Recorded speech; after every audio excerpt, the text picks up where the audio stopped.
pretty scary. I know they are. They are.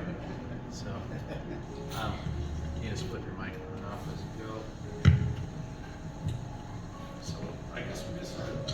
Good evening, ladies and gentlemen, and we are not live streaming because there were technical difficulties, but we are recording, and this session this evening will be, the recording will be posted tomorrow morning, so people can go back, and we get a great viewership after the fact of people that come back and watch these. So I think for last night's with Mark Dahlquist, I think we had about 150 people go back and watch the live streaming. So anyway, welcome to Gate City Coffee and Wine Bistro. My name is Bill Kelvey. I am your proprietor, along with my wife Elaine, who's back behind the coffee bar, and we're happy to have you here tonight.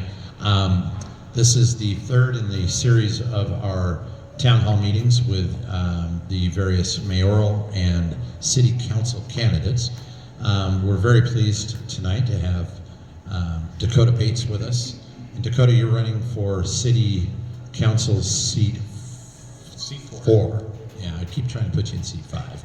So seat 4, and that's kind of an entrenched position over there. In that particular seat, the incumbent has been there for quite a long time. Well, actually, I was appointed, so I'm the. Oh, I'm thinking of 5, aren't I? Yeah. I'm the incumbent of 4 months. Yeah. Okay. Yeah, that's right. Yeah, that's right. Yeah, you're the guy. So, all right, good. So you come into this with experience. 4 months. 4 months. Hey, that counts. That absolutely counts. Well, we're glad you're here. The format for these town halls is really more like a fireside chat, and they're nice and relaxed. And when we first approached doing these town halls, we emailed all the candidates and we said, okay, here's what we're doing, and we'd like to invite you. And so, it's let me backtrack just a little bit.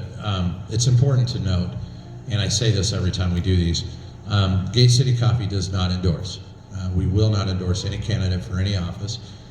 We do that partly because we're a business of the community. Everybody in town comes in here. We welcome everybody in here, and it doesn't matter your political affiliation, gender identity, any of that stuff. We don't care. I'm a business person. Your money spends the same here, and so we take that position. And when we built this place, we wanted to create a space that was inviting and just a gathering place, and that's what we did. And so we're very pleased to be able to say that everybody comes here, and because everybody comes here, we're Switzerland. We're right down the middle, so we don't endorse any candidate for anything. What we did is we invited every single candidate for the various offices to come and participate. And a great many of them did.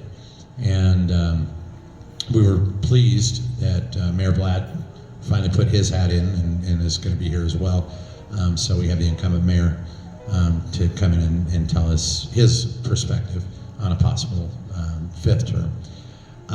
Having said that, when we talked to the candidates and kind of got this thing going, we were very specific about exactly what we were looking for.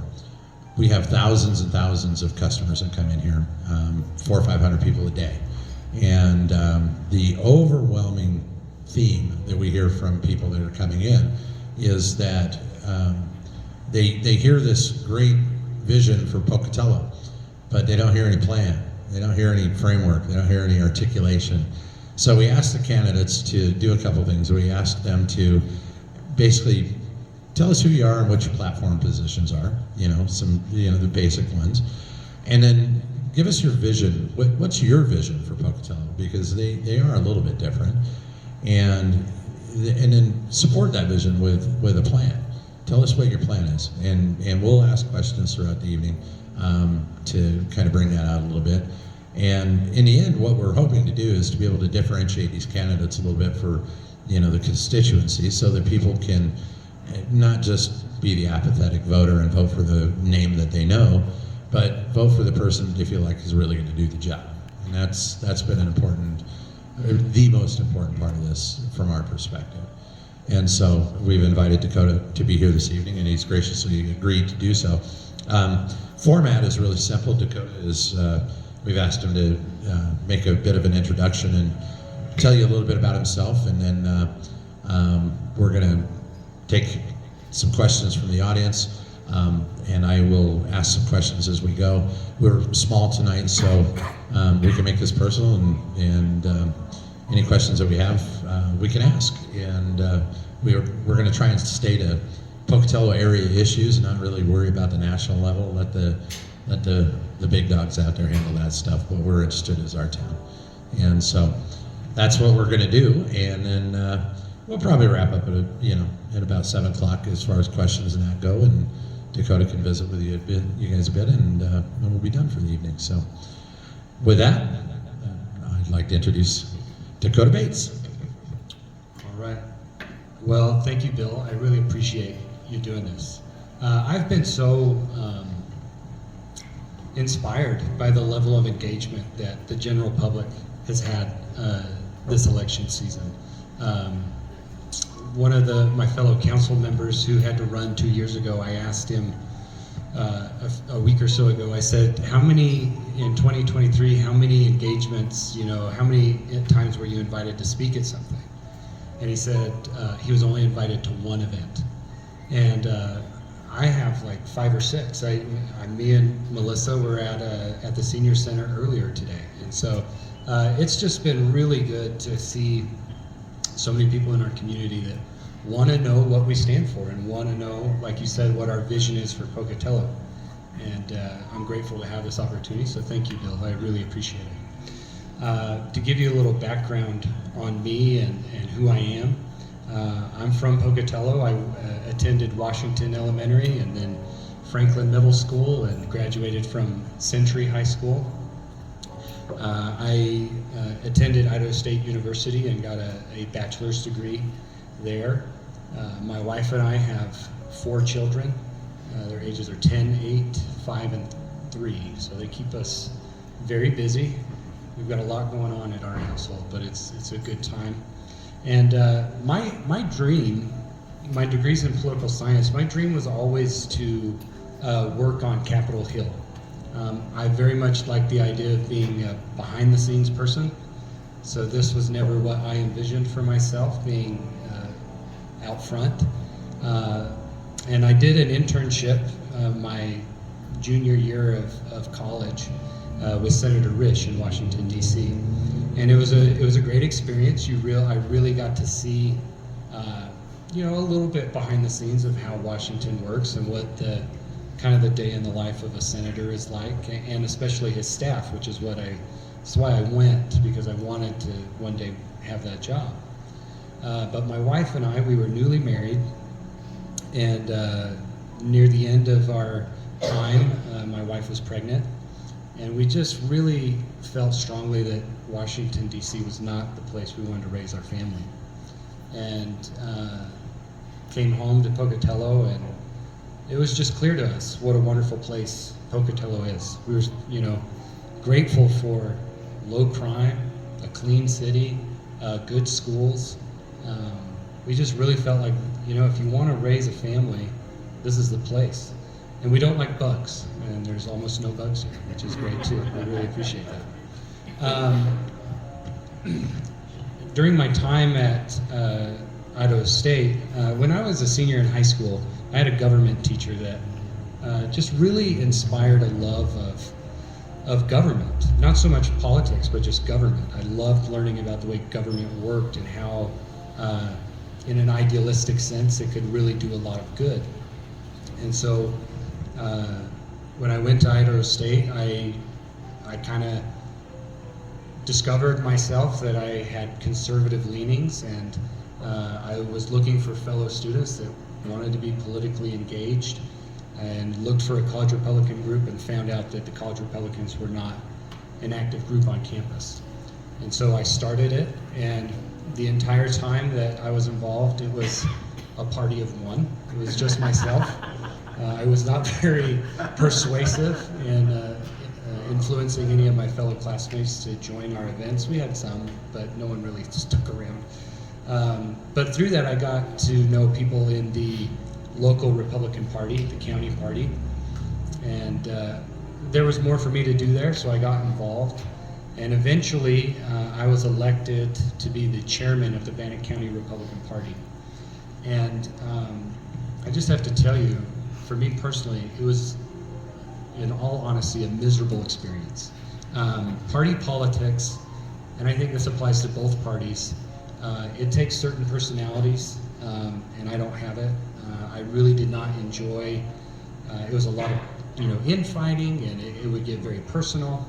And especially at the time I got involved in the party, the Tea Party movement was starting to take hold in the Republican Party, and that created a very clear divide, and I did not enjoy it. And while I was chairman of the party, it was very difficult to get anything done. I thought the point of the party was to help elect other Republicans to public office, but that just didn't seem to be what everyone had as a priority. And in 2016, two things happened.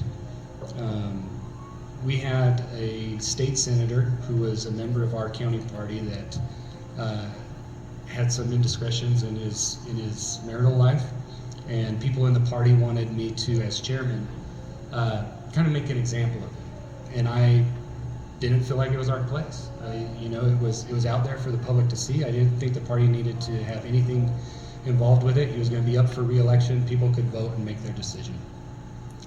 And also at that time, Donald Trump became the nominee of the party. And I had differences with Donald Trump policy-wise in 2016, but his style was so different and unique. It did something on the local level. It allowed people, it seemed to give people permission to behave in a worse way. I'll just be totally honest. That's what I experienced. People kind of took that brash style that he had and felt like, well, this is how politics is done, and I just don't agree with that. And that's not how I like to operate. So in 2016, the summer of 2016, I actually resigned as chairman of the Bannock County Republican Party, and I was not involved in politics for about 10 years. Other than voting, that's all I did, and I was very happy. It was great. But then last November, the school district, I found out, was considering closing my children's elementary school, which is Washington, the same school that I attended. And as I researched the issue, I came to strongly disagree with the action that the school board was looking at taking. And I got involved with other parents and people in our neighborhood, and we formed an advocacy group, and over the following few months we tried everything we could to convince the school board trustees that they should not close the school, that there were other options. Ultimately, we were unsuccessful.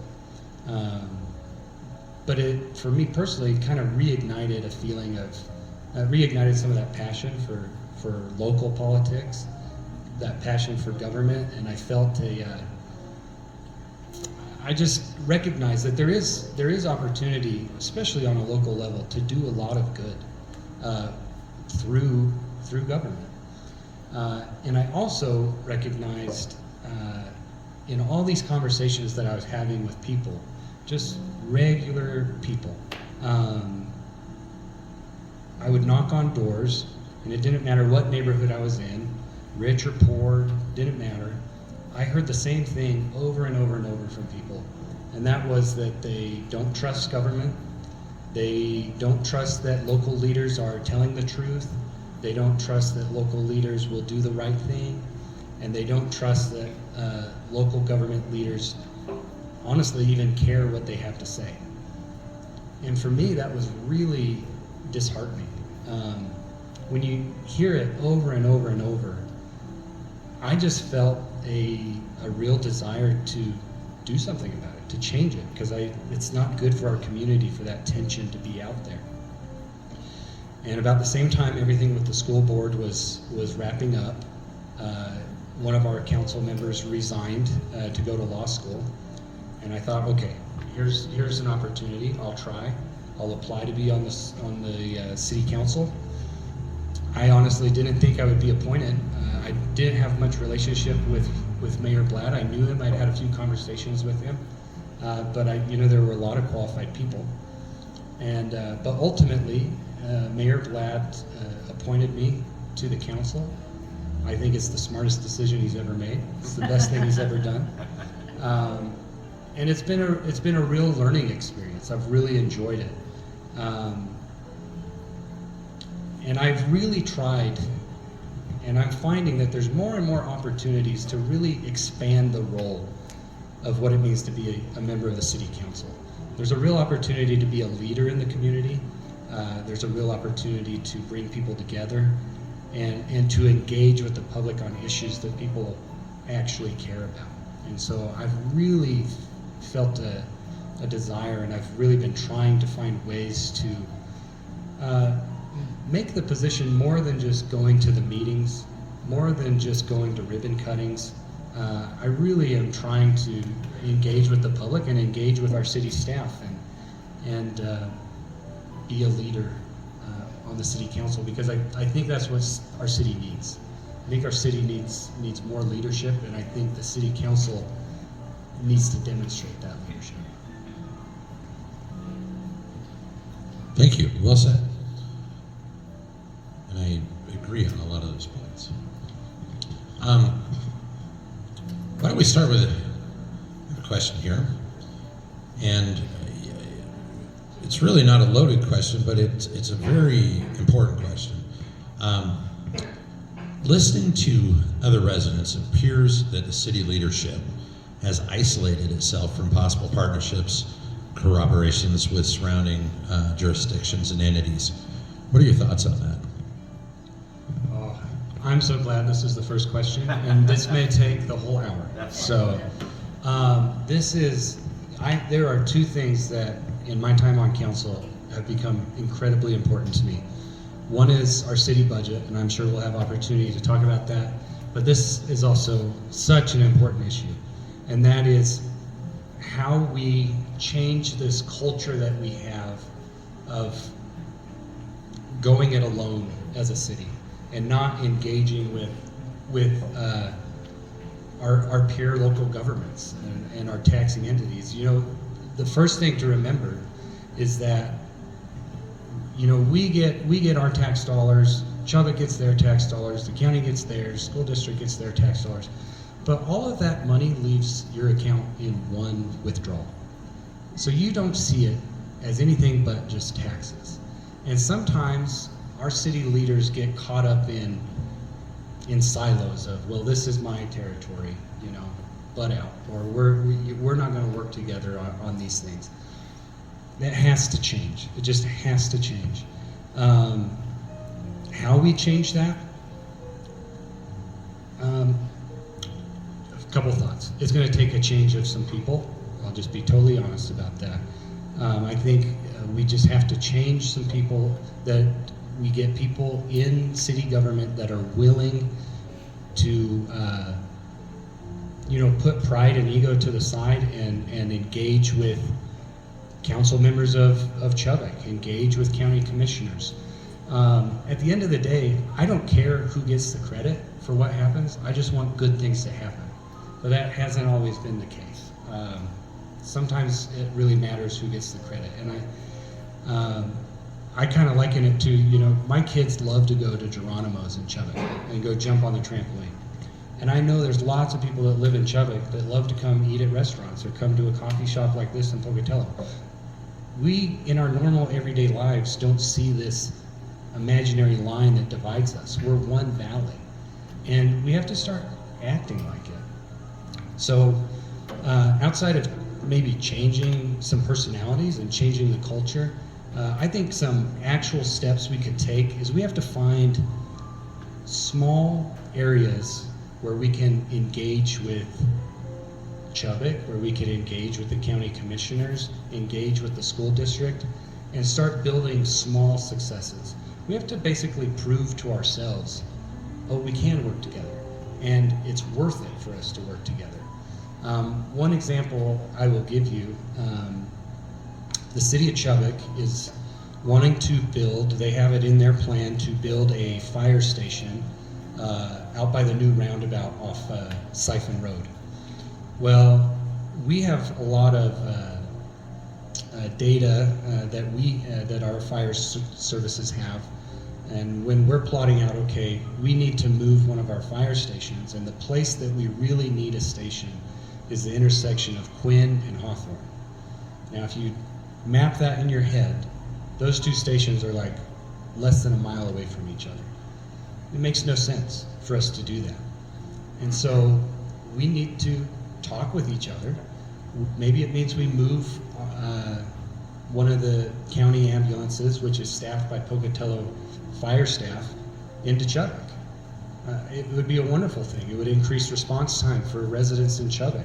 The need for an ambulance is out there in Chubbuck.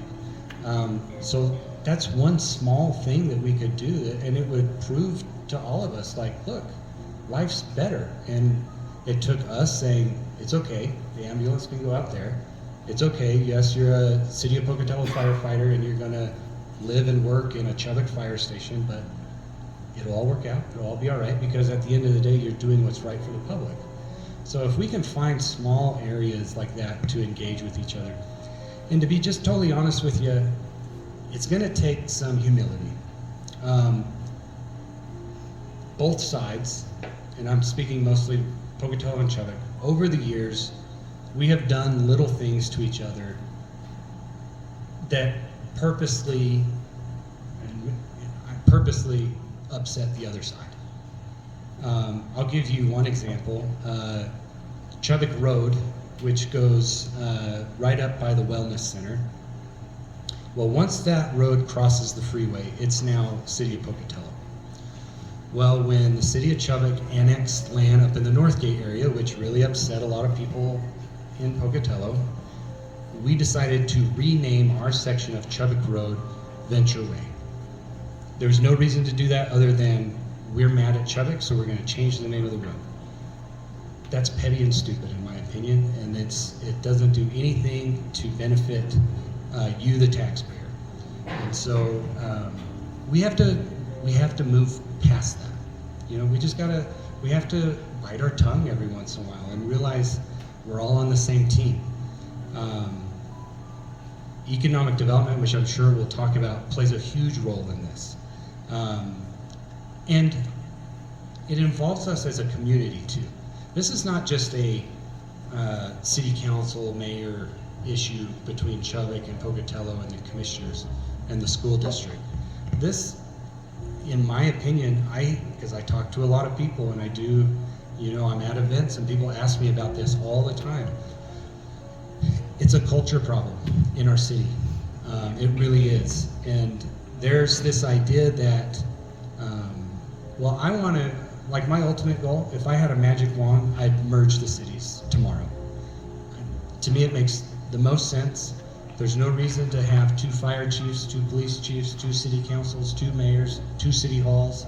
I would love to just merge the cities. I think it'd be the most efficient and effective way to govern our community. But I don't have a magic wand. And a lot of people think that the best way that we can get Chubbuck to merge with us is to make life miserable for them. So we raise their water rates because they don't have, and we raise their water pollution rates. And we stop offering services to them that we've offered in the past because they can't offer those services themselves. We need to be fair to the taxpayers of Pocatello, for sure. We should not be subsidizing the people of Chubbuck.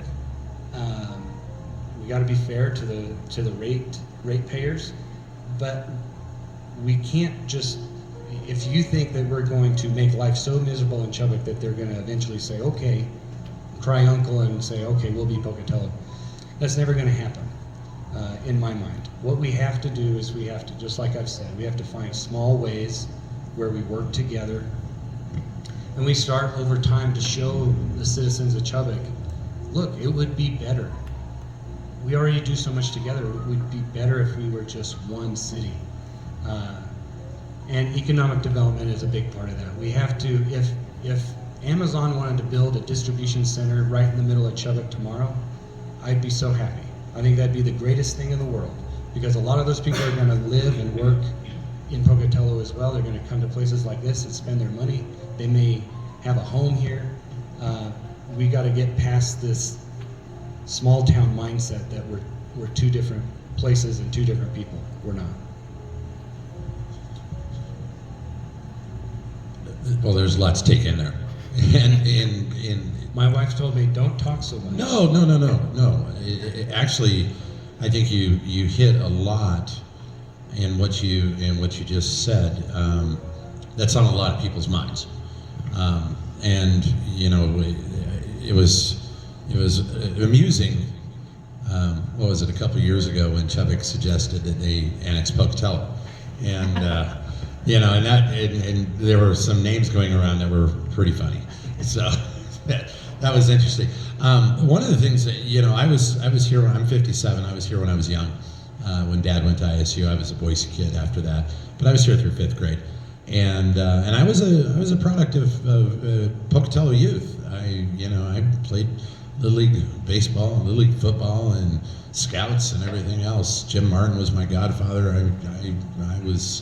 I was a happy kid here, and I had a lot of fond memories. You know, Dead Man's Cave out in Ross and the whole bit. And I remember when I was little, when the Green Triangle was out there, and boy, you didn't go over to Chubbuck. That wasn't the place you went. Now Chubbuck is kind of highfalutin. I mean, they've got lots of really nice neighborhoods, and they've done a nice job of developing their area. Is certainly what you say about we're all the same community, and no matter how you look at it, you know, it could be Idaho Falls, Ammon, it could be Boise and Garden City, you know, or Eagle. I mean, we're all the same place. We're all the same people. You know, I can't tell the difference between a Pocatelloan and a Chubbuck person when they come in here. You know, and there is no difference. I mean, we're one community, and so I think that the idea that you're bringing across of looking at our community as a whole community is important. And so, you know, that question, I think you did answer well, in the sense that you know, working with these other entities is really important. Yeah, one thing I'll add to that, you know, like I said, I would love to merge the cities. Not everybody feels that way, especially a lot of people in Chubbuck, and I'm sure there's people in Pocatello that don't agree with that. But you bring up a great point. Idaho Falls and Ammon, and all of the communities in the Treasure Valley, they work together. We don't have to merge. We can make life better. We can have efficient services. We can find ways to make our tax dollars go further, and we don't have to merge the cities. I would love to, but I recognize not everyone feels that way. But we can definitely make steps towards making life better without merging.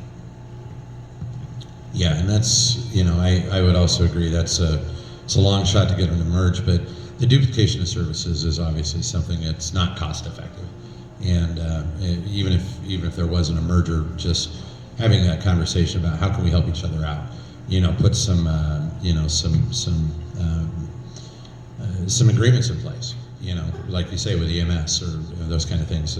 You're right, you know, the fire stations don't belong a mile apart, and it doesn't make any sense at all. And the fact that, you know, Pocatello theoretically can't respond to a Chubbuck fire and vice versa, you know, that's a problem.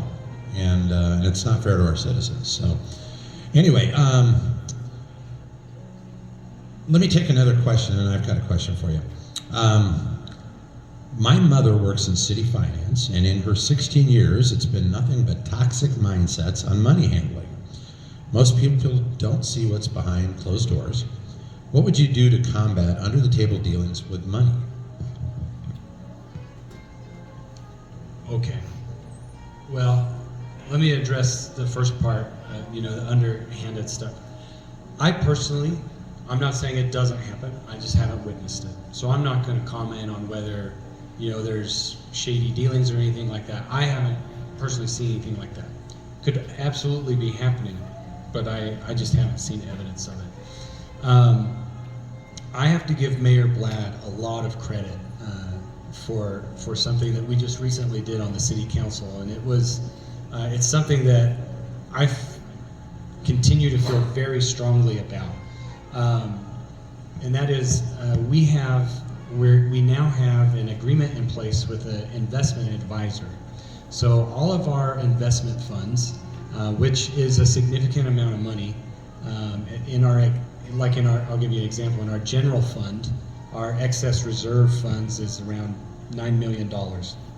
And then when you include water, sanitation, streets, all of their reserve funds, it's millions and millions of dollars. So there's a lot of money that the city makes and needs off of just interest income year to year. It's a huge part of our budget.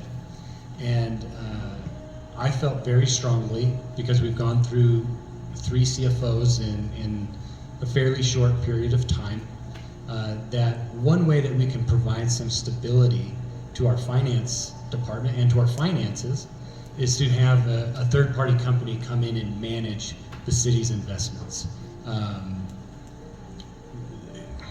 I won't go into too much detail because it's private within the finance department, but losing a CFO causes a ripple effect of problems that are not easy to manage. And it does make life pretty miserable for those who have to come in and pick up the pieces in the finance department. So I felt very strongly that if we could get an advisor in there,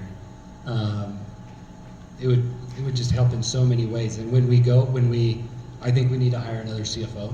I don't know what route we're planning on taking. We haven't discussed that, but if we do hire another CFO, I think that's the right step to make. But when that person eventually retires or resigns, this investment advisor will provide some continuity. And we as a council and as a city don't have to be too concerned about where is all our money and can we access it and what's the plan and what was this former CFO doing and how do we need to continue that. And this advisor company has also shared with us that they can help train our new CFO when the time comes. It's going to increase transparency. I would like them to come, they said they'll come report to council as often as we would like. I'd like them to come every 3 months and just give us a quick update on here's where your investment monies sit, this is your projection for the year, and this is where we're at. It does cost money, but the increase in interest, because what we were doing previously, there's something called the state pool, the LGIP. So it's a pool of money that the state handles the investments, and it's about as secure and stable as you can imagine. And I mean, if the state of Idaho were to default, we got some serious problems if the state of Idaho is defaulting. So it's very secure, and that's why a lot of governments put their money there. But the rate of return is far below market value. And these investment advisors can put us in things that are still incredibly safe, that you would feel completely comfortable investing your own personal money in. And we're going from a 3.5% return to possibly 5.5% or 6%. It's a huge increase. And the one thing that we can all agree on is the financial landscape for municipalities is changing, and changing rapidly. The amount of money that we get from the federal government is going to be less. The amount of money that we get from the state is already and is going to continue to be less.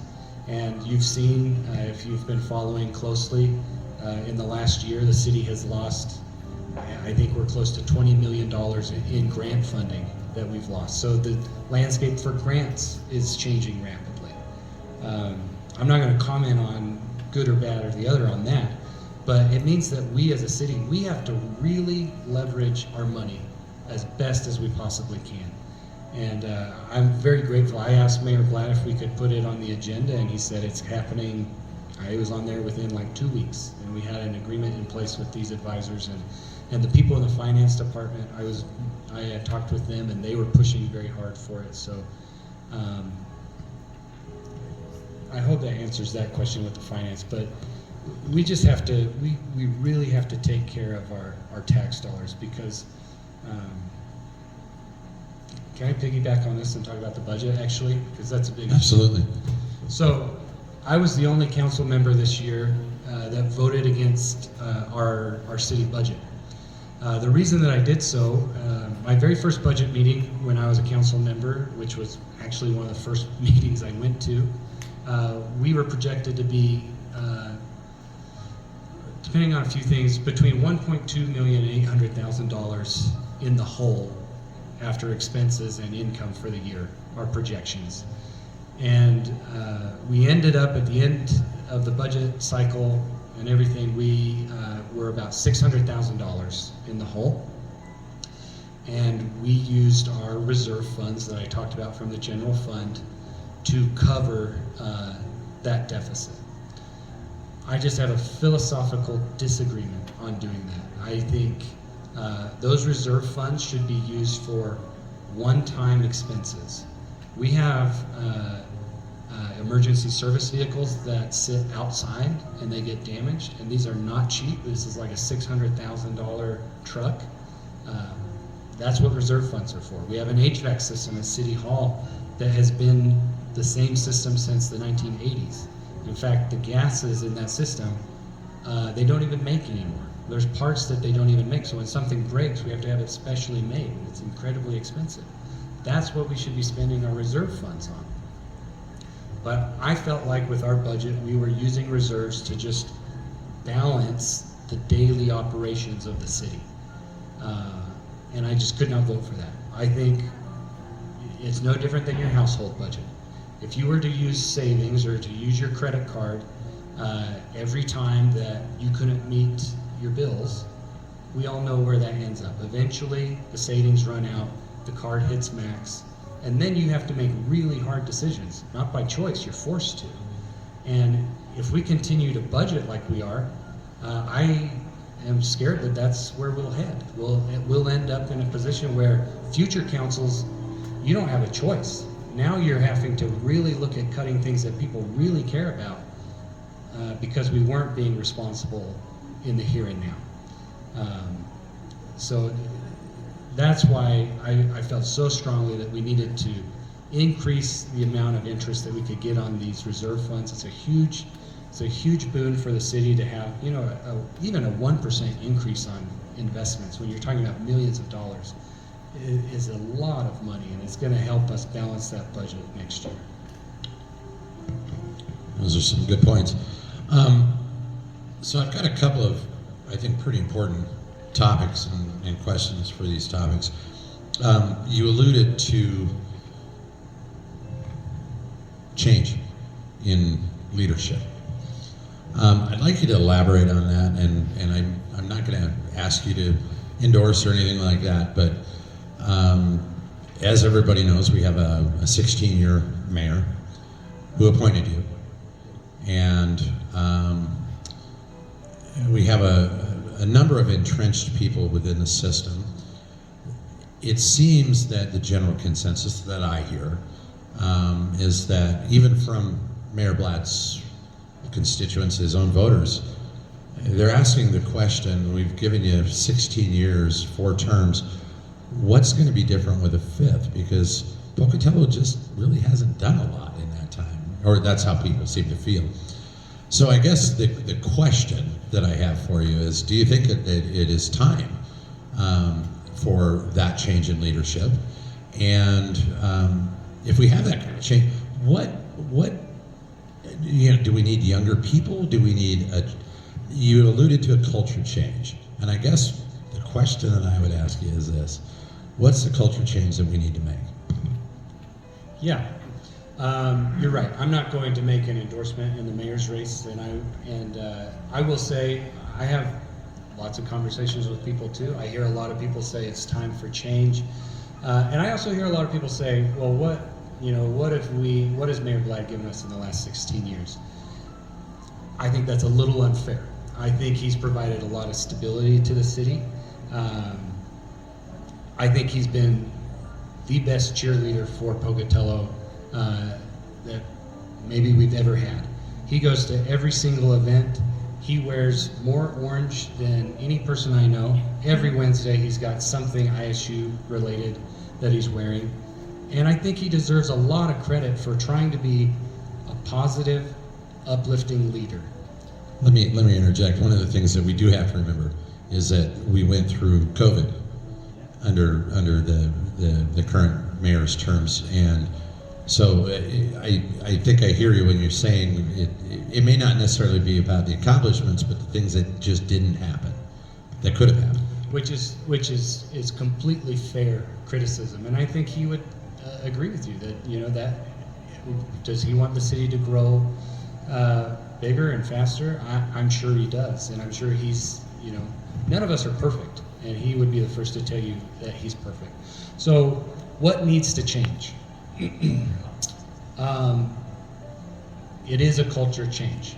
We can change the culture by changing our behavior, or we can change the culture by changing the people. That's for the voters to decide. But what I would say is, to those who are planning to vote, and as you're weighing out your options, to me, and what I'm considering when I look at, okay, who am I going to vote for mayor, or who am I going to vote for in these other 2 council seats? What's really, really important to me is humility, positivity, and a willingness to work hard and to work with others.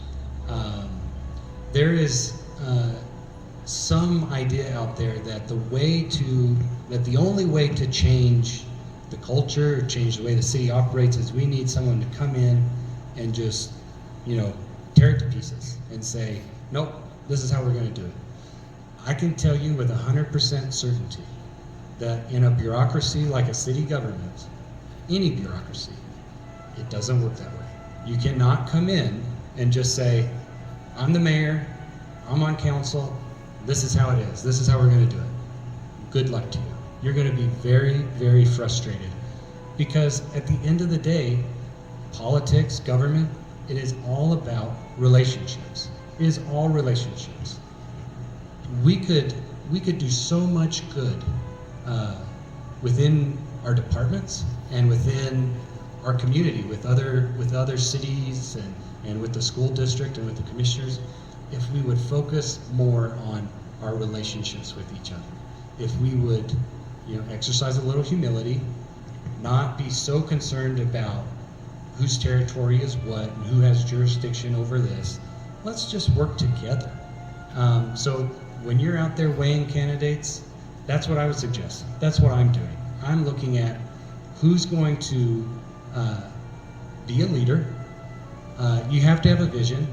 You can't come in and just say, okay, let's all work together. No, you have to have a vision. And if you're the mayor, that's your job. You know, you got to help set that vision.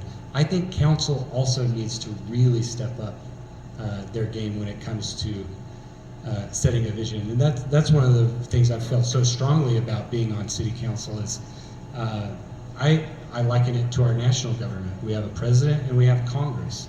Congress writes the laws, the president executes them. Council should be setting the vision for the city. They should be saying, this is the direction we want to go. And I'd much rather have 6 people than 1 setting that vision. Right now, and I wouldn't even say just right now, I think this is a problem that's been decades in the making.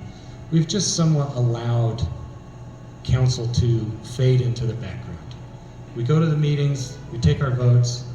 Our agendas are basically set up to approve things. There's usually not much. In our work sessions, there's some discussion, sometimes, not always. But council really has the opportunity to debate with each other and talk and say, really fight for what they want the vision to be, and then let the mayor go execute it. So I want a mayor with vision. I want a mayor that can be a leader, but I want a mayor that's going to approach it in the right way. You know, to be totally honest with you, not that long ago we had a council, and this is where I'd say be fair to Vlad. He had a very antagonistic council not that long ago. I think during COVID, with the 3 council members that I don't disagree with what they were pushing for. I think they had some very valid points. I disagree with their approach. And I think that's the lesson for all of us that want change in the city to learn is you can't just go in guns blazing. You got to build relationships and you got to try and influence people. At the end of the day, that's what it's all about, is relationships and trying to exercise influence. Well, politics is definitely sausage making. That's for sure, and it's ugly on the way. Thank you for that answer. Let's get down to business. Probably the most pressing issue that I hear from every single person that I talk to is I can't find a place to buy a pair of pants in this town. Okay, and why does Idaho Falls get all the good stuff? You know, and I brought this to each of the candidates that we've spoken to prior to you, and I'll bring it to you as well. We have 4 pillars in Pocatello, or in Idaho, and you know, we've got Boise to the west, we've got Coeur d'Alene to the north, we've got Idaho Falls to our due north, and then us. And those 3 cities have got economic vibrancy, they've got positivity, they've got a lot of good things going for them that we seem to be lacking. What I hear a lot of is that we've got the good old boys club going on in Pocatello, and that we don't want to attract new business. You know, we don't attempt to attract new business, and that the new business that we seem to try and attract is kind of pie in the sky. And we've had some opportunities and failed miserably. And so my question to you is, where are we going economically with Pocatello? What can we do as a community, as a city councilman, as a city government, to work with our county entities and you know, those that we have aside with us, to bring new business to Pocatello, to bring the root, really the thing that can help Pocatello probably, or perhaps the most, is jobs.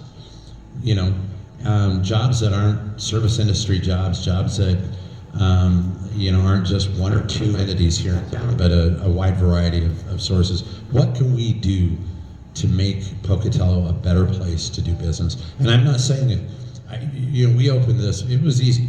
We didn't have any problem opening this business. And our relationship with the city entities that, you know, whether it's health or fire or whatever, it's easy. It's not hard to open a business in Pocatello. But when we're talking about larger scale businesses with, you know, much higher payrolls, how do we get those guys here? Yeah, that's a big question, and it has a lot of answers, and so bear with me. I'm going to try and share them all.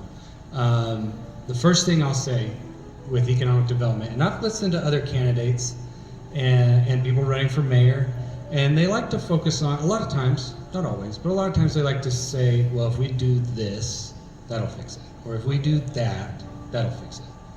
I don't agree with that. There's no silver bullet that's going to grow the city. Oh, if we would just, I don't know, take better care of our sidewalks or green up our parks, that's what's going to bring, you know, a big business to Pocatello.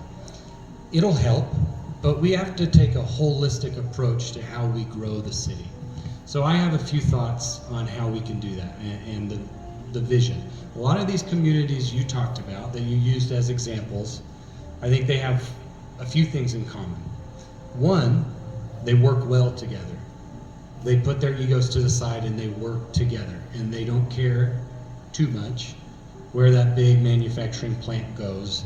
They just want it in their neck of the woods. And if that's in Ammon or Idaho Falls, or if that's in Meridian or Nampa, so be it. It's good for the whole. And I think we've talked about this. We need that culture change.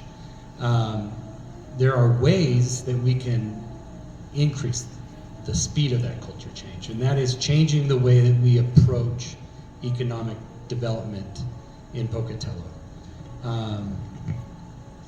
And at the outset, I'll say this. I was at the Senior Center earlier today at a forum, and one of our incumbent council members was there, and they said that on this, basically the same question, they said, you know, there's only so much that council can do. And that, you know, by law and what the mayor can do, it's set up this way. To be honest with you, from my perspective, that's part of the problem. Because we have council members that just are viewing their position as, well, I just can live in this box. And I really want to expand that box. Council can set a much larger vision for the city. What I would like to, part of the vision I'd like to set for the city as a member of the city council is, with our economic development, we have to stop relying on just one or two individuals, one or two groups to push Pocatello to those companies that are trying to come here. We have a lot of accomplished business leaders. We have people that run big business. We have Idaho Central here, we have Farm Bureau here, Portneuf, LA Semiconductor. We have Idaho State University. We need in my mind, I want to create a business roundtable of business leaders that when a business is looking to come to Pocatello, they're not just meeting with the mayor, or they're not just meeting with Bannock Development. They're meeting with people who already run businesses here, who already see the benefit of having your business located here, and who can speak the language to, potential CEOs or CFOs that are thinking, is Pocatello the place we want to build this? Is that the place we want to go? So I think we really could up our game in our sales pitch. I also hear a lot of people talk about something that you alluded to, like we need to, stop looking for the one company that's going to be the savior of our community. In a sense, I agree that we should focus on our small business. We need to make it easier to remodel a building. That's especially important here in historic downtown. We've got to make it easier to fix up buildings so that you can start a business and make it cost effective. So we need to work with our chamber. That's where the city has an opportunity to really demonstrate leadership and share a vision to our Chamber of Commerce and say, this is really what we need you to focus on. So improving our sales pitch to these companies, focusing on small business. We can't neglect the opportunity to bring big businesses here. And with a business roundtable and a business advisors, these people oftentimes have worked at other places. They have connections all across the country. I think about the Titan Center over behind Costco. It's a TIF district, which is already inviting to a business that wants to come here. And the developer that bought that has poured millions of dollars into it. We should be asking every CEO, every CFO, every business leader in Pocatello, who do you know that would be a good fit for one of these buildings? And can you call them? Can you get them here? Let's make a sales pitch. The ugly little secret about economic development is, and this is where my party sometimes, I think I disagree with my party, it costs money to bring a business here. And that means that sometimes we as citizens and we as a city have to be willing to endure a little bit of short-term pain. We have to be able to say, okay, we'll give you a break on your utility hookups, or we will, give you a break on your property taxes for the first little bit, because we know you're investing in our community and we want you to stay here. That costs money, and sometimes we're just not willing to spend the money. But if we want to grow, we have to be willing to spend money. Another thing that's holding back economic development in Pocatello is housing. We're seeing increases in housing. I'm very excited about that. Northgate, we just recently approved almost 300 units, and it's a mix of single-family homes and townhomes and multifamily, which is good. So many companies that have wanted to come to Pocatello, one of the number one things they say why they can't come is, where am I going to put 100 employees? You don't have 100 houses that they want to live in. And so we have to keep doing everything we can to increase the housing supply. And I'm sure this is a question down the line, but affordable housing, which is a massive issue in our city, and we should recognize this is not just a Pocatello issue. This is a nationwide issue. Everybody is struggling with affordable housing because interest rates are high, inflation, just the market in general has made the cost of living very expensive and increased the price of housing. I think really the only sustainable way to provide affordable housing is through market principles. If we build more houses, even if they're high-end houses, people move from middle-class houses into high-end houses, and then people can move from lower class to middle class. It trickles down. I truly believe, in my opinion, that's the way that we're going to provide more affordable housing. But for economic development, we have to continue to increase the housing supply so that people can come here.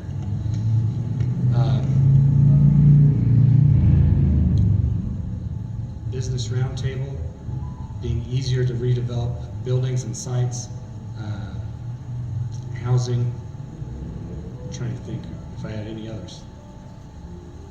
Well, let me interject here. We had Mark Dahlquist here last night with neighborhood, and he brought up a point that you kind of alluded to that seems to be very valid, and that was there was a housing development that they had a project in the works that they were unable to actually complete because the financial the partner really felt that Pocatello just didn't have the talent pool to draw the workers from.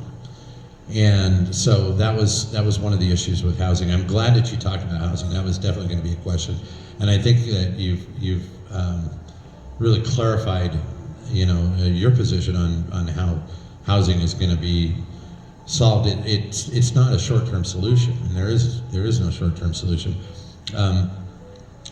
Absolutely. So what I would interject, we can still try and promote affordable housing.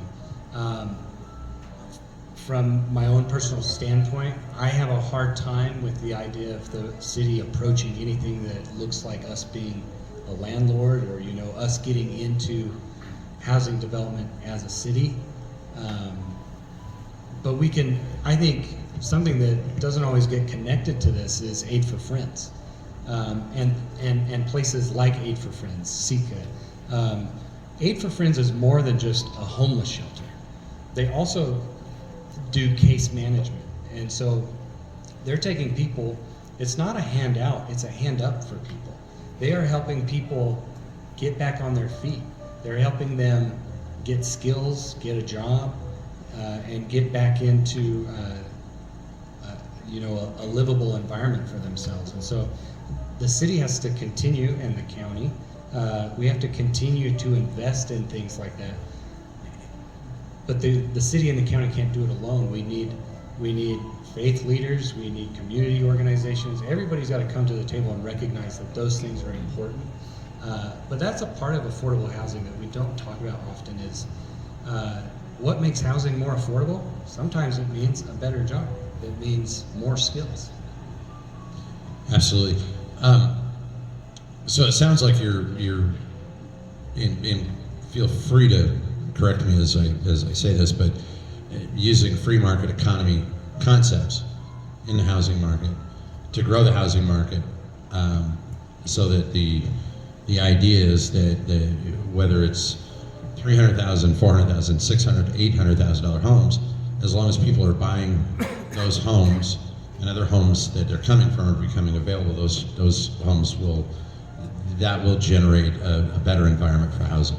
Yeah, the one exception I would say to that, and this is, if I get elected, I would really like to explore more opportunities like this, but one example is we need to have more public-private partnerships where the city and a private developer work hand in hand to create a public good, but also can provide a return on investment for the developer.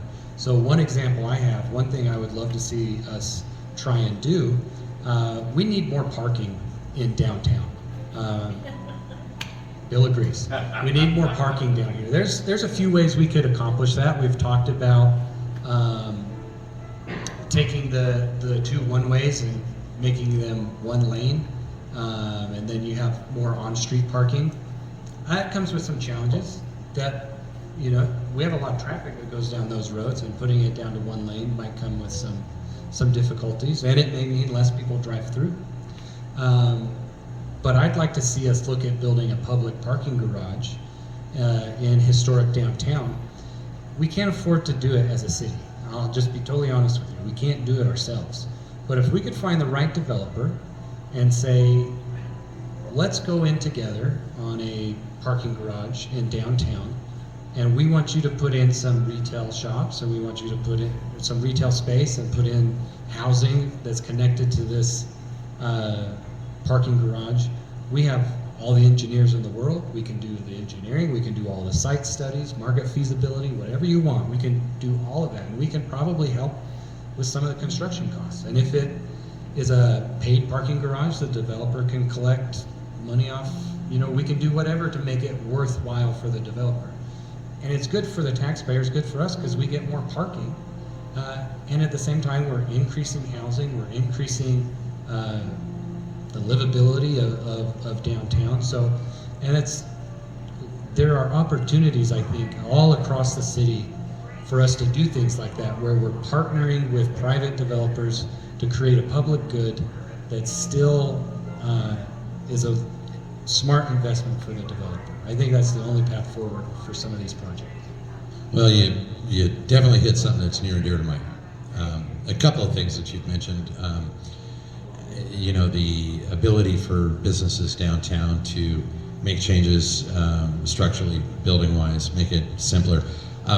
We're actually a very good example of that. We own Gcth and Gallery next door. I would love nothing more than to have a nice big hole in our wall. And it's we can engineer it, we can do it. It's not horribly expensive, we can get it done. But what it does take is $600,000 of fire suppression, and really it needs a waiver. We have. It would be a wonderful thing for us. So we look at those things.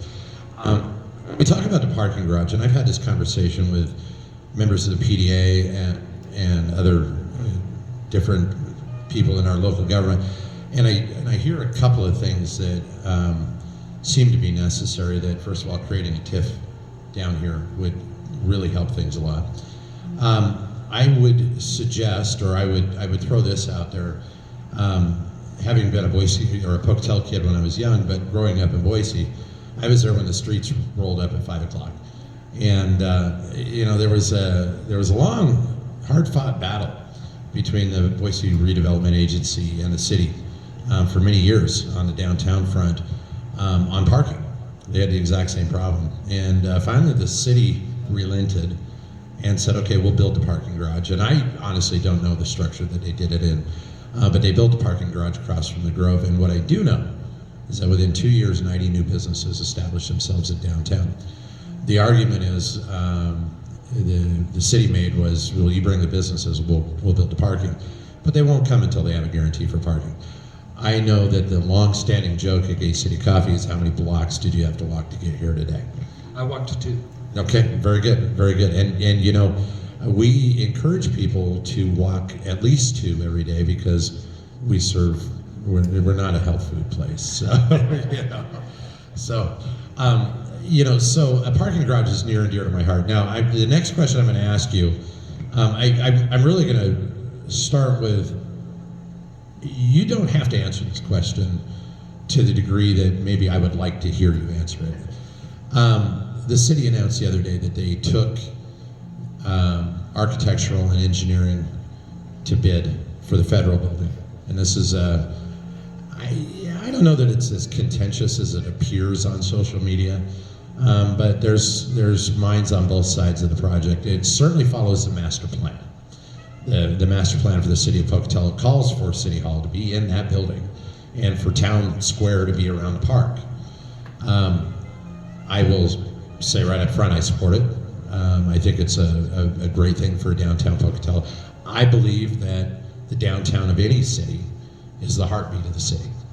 And so the better job we do with our downtown, I think it contributes to the culture change that you're talking about. We bring people together. I've got pictures all over this place that show hundreds of people gathering downtown. There's a fellow in town named Bill Hess, an old timer, he was married to the family that owned the People's Store, brought me a computer video that the family had created over the years. They started with an 8mm camera in 1921. We have film of right outside the door here of them, and the women in their flappers and the men in their fedoras and all the old stores, and hundreds and hundreds of people congregating downtown. Technology has changed that landscape, obviously.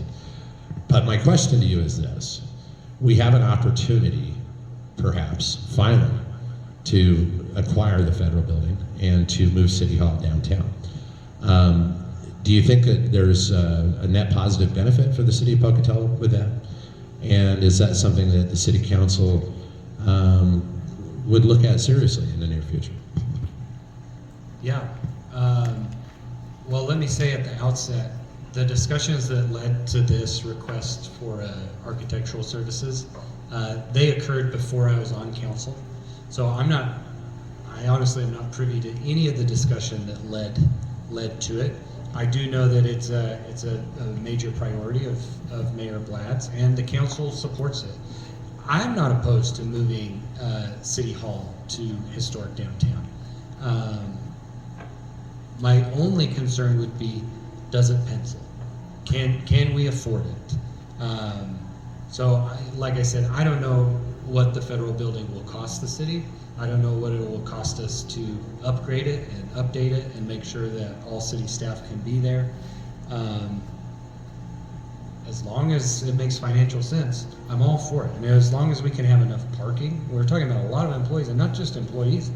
City Hall stays very busy. There's a lot of people that come to City Hall that are just members of the public. So in theory, I'm all for it. It's got it, but it has to make financial sense, and we have to make sure that it's feasible for the day-to-day operations of City Hall. Yeah, and I think that's where the back and forth discussion is really coming from. Is this perhaps one of those public-private partnerships that could happen? And I've heard some discussion of that, that perhaps it could be done by a third party and something being done that way.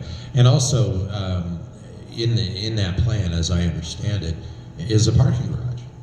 And it happens to only be half a block from here. And so that would be a great thing for us and, for our core downtown businesses. It would certainly attract businesses. There very may well be a public-private partnership, and like I said, where I don't know the discussions that led to this. I was actually at lunch with somebody, and he said, "Did you see the bid that the city put out today?" I said, "No." And so it was embarrassing as a member of council. I had no idea that it was even coming out. But like I said, I found out it had been discussed in a meeting before I was ever on council. So I don't know. I would imagine, I would hope, that if we're seriously looking at it and taking this much of a step towards it, that we have the financial, at least a framework of how we're going to afford to do that. I would hope that that's there.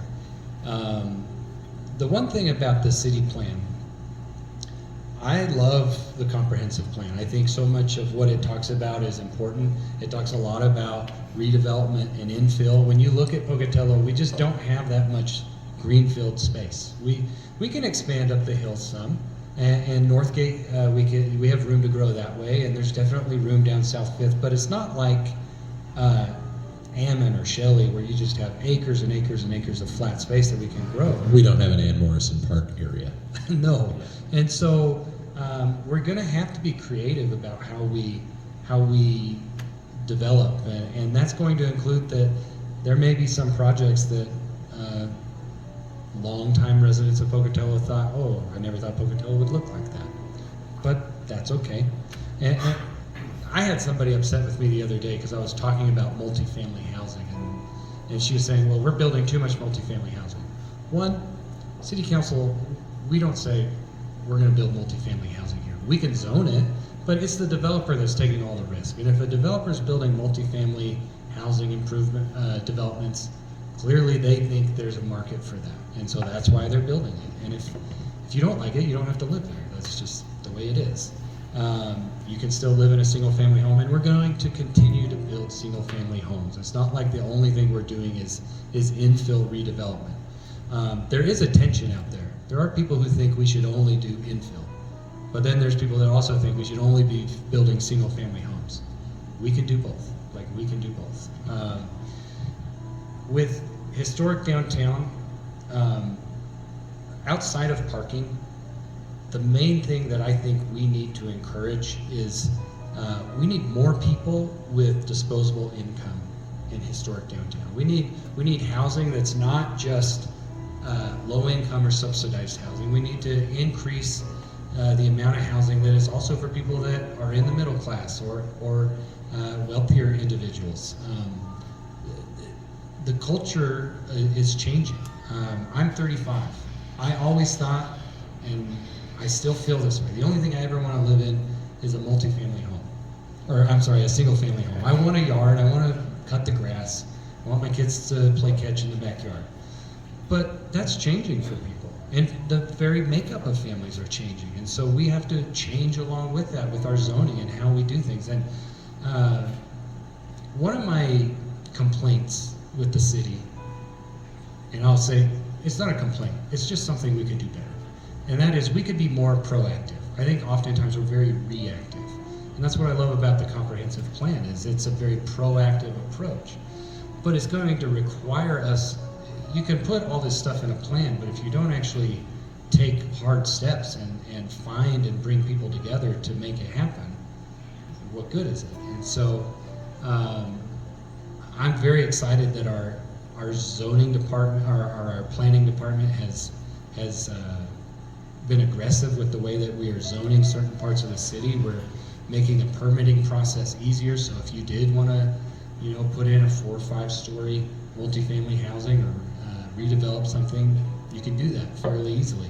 What you brought up about fire suppression, that is something I think the city could improve. Is we have to do a better job with finding ways in the building code to find exceptions, to work with people like you and say, it would be better for Pocatello if you could put a hole in this wall. And it would be much better for you if you didn't have to pay $600,000 to do it. And so there are ways we can find exceptions in the building code to make it happen, but it takes a change of culture. It takes a willingness to, we just need to find ways to say yes instead of say no. There's a lot of really great examples out there of cities, small and larger than Pocatello, that have gone through this process before us that we could really learn from. Leavenworth, Washington, great example. Caldwell, great example. Caldwell was a gang town, downtown Caldwell. If you've ever been there over Christmas time, it's a completely different deal now. And it's beautiful, and they have a skating strip. And I've had a lot of people tell me, boy, I wish we could do what Caldwell did. And I tell them, well, I think we could. It's just a matter of having the right people in the right place with the right vision and the right motivation. Can I? Yeah. The one thing I would add to that, because this is something that's been, it's very obvious to me.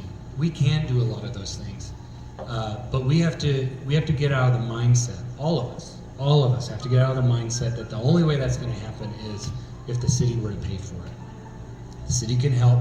The city can plan for it. We can do whatever we need to do, and we can put some money forward. But, and this goes back to what I said earlier about the budget. Some of the hard conversations that we're going to have in the future is the budget's getting tighter. And so we're going to really have to prioritize, okay, what do we want to spend money on? What do we absolutely have to spend money on? And what do we just sometimes have to say no to? And that's where this culture change is.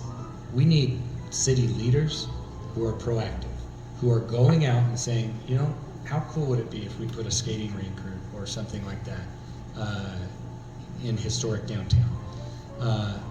Who can we go to?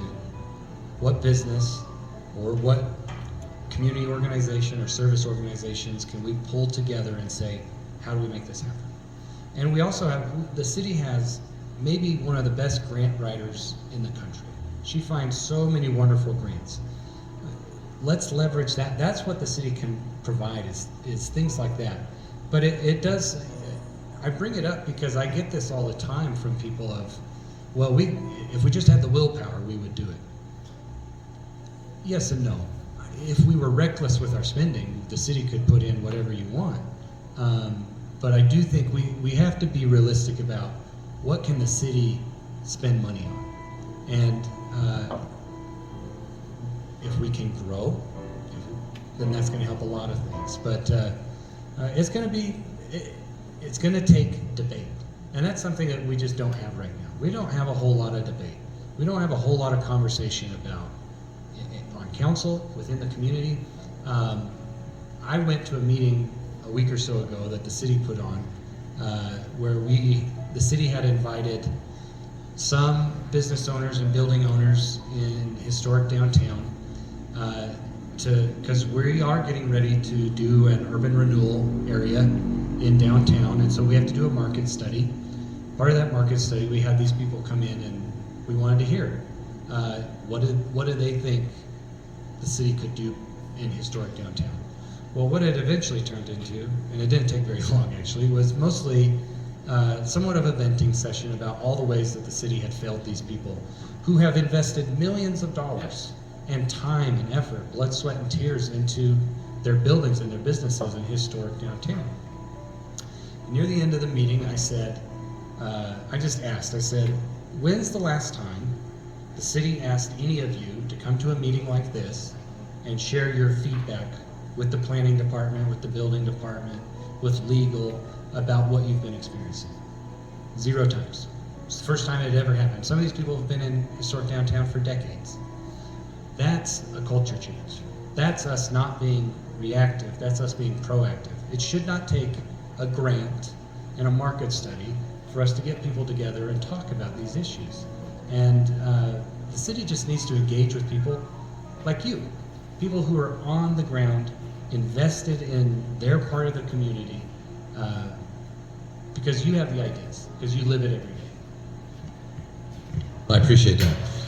One last quick topic. And I've mentioned this to the previous candidates that we talked to. We talk about revenue growth, we talk about business growth, we talk about budgets and all the things that come into play, and the city of Pocatello investing but needing a return in order, whether it's tax-based or whatever, that balance is obviously the key here.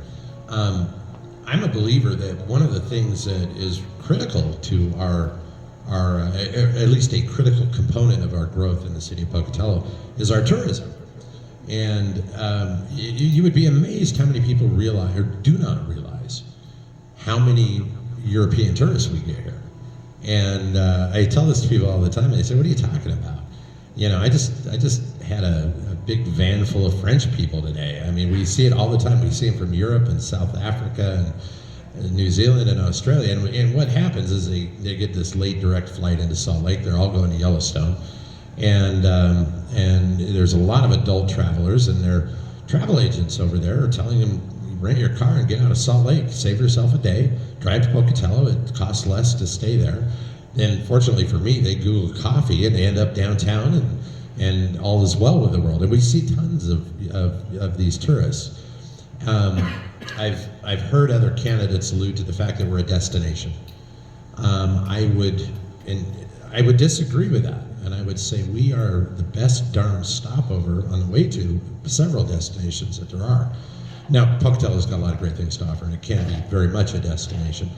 But do you see, as part of your role in the city council moving forward, maybe a fresh look at our tourism, and what we're doing, and they're really trying over at our Visit Pocatello and all that, and I think they're doing a good job in a lot of ways.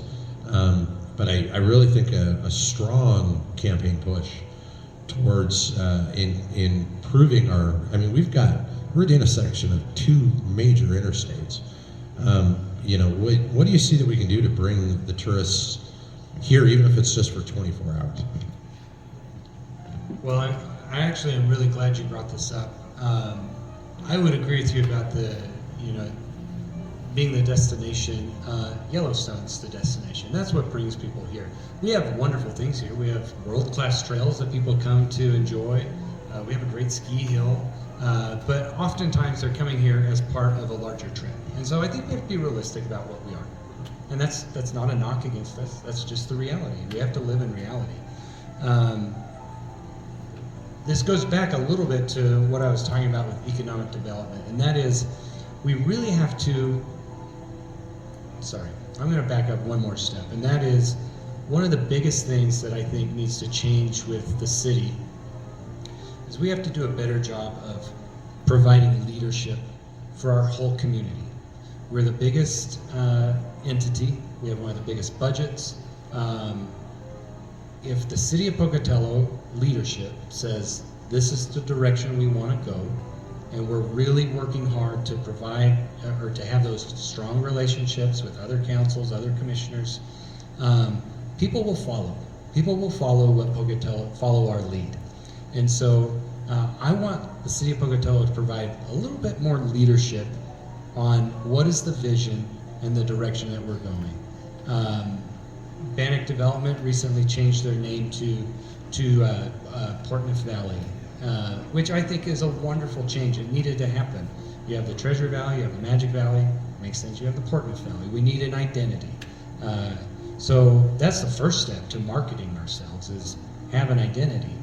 But then we really have to decide, okay, of all these groups out there, between the Chamber, between Portneuf Development, between Visit Pocatello, who do we want really driving that message and that conversation? And this needs to happen across all areas of Pocatello. We need defined roles for all of these kind of, it's not rude to say ancillary, but ancillary groups, you know. Portneuf Valley Development, we want you to focus on this. Chamber of Commerce, we want you to focus in this direction. Visit Pocatello, this is what we want you to do, and this is what we want you to focus on. We don't need this duplication of efforts. And that requires leadership, and that requires us getting everybody in the room and talking about that. And it will take those groups also probably at times exercising a little humility and saying, okay, we're all on the same team. But I really believe if you have people in place, leaders in place, who will provide a vision and take their role as a leader and a relationship builder seriously, that will happen. Just one more piece on tourism.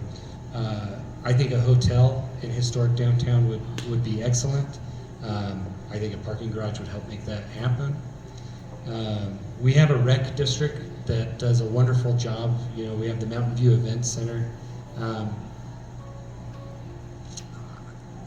This again is leadership. I think we could maybe ask the rec center to have a bit more of a tourist focus with what they're building and what they're doing. Ultimately, and this is where it always falls back, the school board, everybody's the same. It's like, well, this is our jurisdiction. I understand that. And that's where we just have to be kind and gentle and say, I understand, you know, you're responsible, you're the final vote, but let's all work together. We think as a community, investing some of those rec center dollars in something that's a little bit more tourist focused would be beneficial to our community. So really to summarize, it sounds like, and what I'm hearing from you is that we've got a community that's got a lot of really good ideas, a lot of people that have got a lot of vision. We've just got a lack of leadership, which leads to a lack of implementation. And so we're kind of treading water. In a lot of ways, I think that's true. That can sound pretty harsh, but from where I sit, from what I see, that's what I think is kind of happening. But that's why it's so incredibly important when we're considering who we're voting for in these positions, that we just need people that are good, positive, kind leaders. I'm a big believer in the power of good works, the power of good deeds, and positive action. And I want us to be, so many times in conversations like this, we end up talking about a lot of problems. But really what they are, they're opportunities. They're opportunities for us as a city to do better. I don't feel like Pocatello, I don't have a negative view of Pocatello. It's a wonderful place. That's why I'm here. And it's why I want to serve on the city council, because I love it and I love the people that live here. But there are so many opportunities to do things a little better and to make life more enjoyable. Is this the end? Okay. I want to leave you with this. I have so much hope for the future of Pocatello. And I am dead serious about this. One of the greatest things Pocatello has going for it is our city staff. One of the things, the first thing I did when I got on council, and I'm still doing it because I've only been there 4 months, but I go to different department heads and I spend time with them. I tour their building, but I have an in-depth conversation about what they do, how can we make it better, what are the problems they're experiencing. And let me tell you what I've seen. We have people that have worked for the city of Pocatello for decades that are highly qualified, perhaps even overqualified. And they could go get jobs in the private sector, making way more money and probably have a lot less stress and maybe be happier. But I have heard from multiple department heads that the reason they stay is they feel this moral obligation to improve the place they live. How grateful should we be that we have people like that? That's such a wonderful thing. And I think what would benefit the city, the opportunity we have, is we need to take all of these bright minds, these good-hearted people that want to improve Pocatello and improve Chubbuck and improve our county, get them all together, put the bureaucracy to the side, and say, what are the priorities? You need a new fire truck. We need to buy X amount of new garbage trucks, or we need this new software. Our Parks and Rec department has millions of dollars of deferred maintenance that it needs to take care of. Let's prioritize this. And who can take a step back for a year, say, I don't need that fire truck this year, it can be next year, and work together. And I am so hopeful and inspired, because if we can make those conversations happen, those people are willing to do it. They're willing to do it. We just have to give them the opportunity and the structure to do that. It does happen a little bit, but it could be so much better, and it should be transparent so that everyone knows this is what our priorities are and this is what we're working on. So if you leave tonight with any other thought, please leave with the thought that there is so much good on the horizon for us, and we have wonderful people that work for us, and let's maintain that with the leadership that we elect. Let's elect leadership that is positive and hopeful and willing to put their ego to the side and just do what's best for the city. Thank you. You know, in one thing, really the overall idea that you just conveyed there is something that I see every day here. And that is that the people of Pocatello are genuinely some of the most positive people and some of the most caring people on the planet. One of the things that I hear from out-of-town visitors all the time, I hear this virtually every day, is how nice the people in this area are. And that people are taken aback by it, and that we are truly a kind community.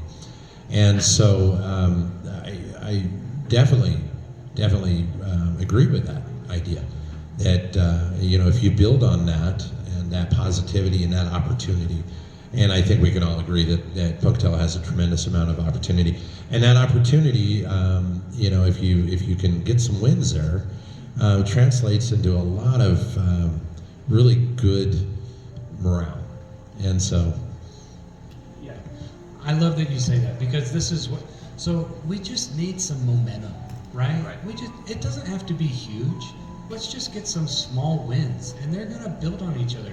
That's why I got on council in the first place, because back to what I said at the very beginning, we gotta restore trust, right? How do we restore trust?